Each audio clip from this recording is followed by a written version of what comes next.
The Attleboro Public Library recently hosted an informational talk about one of the apex predators of Massachusetts.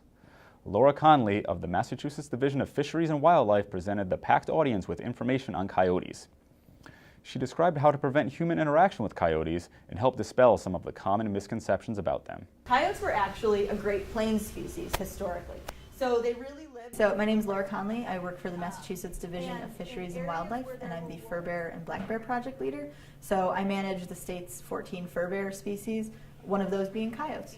Sure, so I'm a wildlife biologist for the Division of Fisheries and Wildlife. So for my job, my primary duties are dealing with nuisance issues, dealing with public education, as well as managing our fur bear and black bear populations through regulated harvest.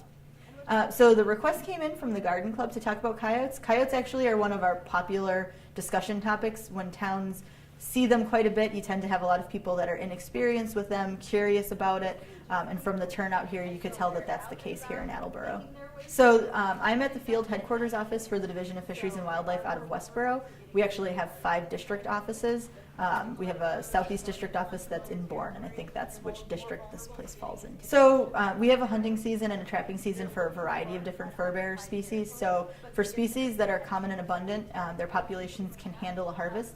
There is the tradition of hunting animals, there's a tradition of trapping animals, as well as the demand for fur and for meat.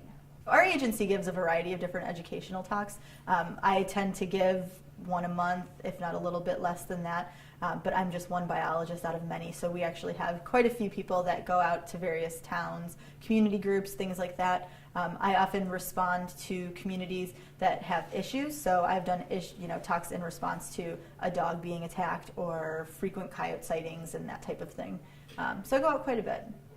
So the biggest misconception that the general public often has of coyotes is that they're going to attack them. I mean, that's most people's concern, that just because a coyote might attack a cat, that would translate to attacks on people, and that's simply not the case. So coyotes might view small dogs and cats as a food source, but they don't view people as a food source. So I would say the more likely animal to talk about in the future, and probably not in a year, but maybe 5 years down the road, would be bear. We have a growing bear population. They're expanding eastward. Attleboro's already had a bear that's wandered through town and spent a little bit of time here. So our population is only more frequently showing up in southeastern Massachusetts. So it's only a matter of time before we're back here talking about bears again.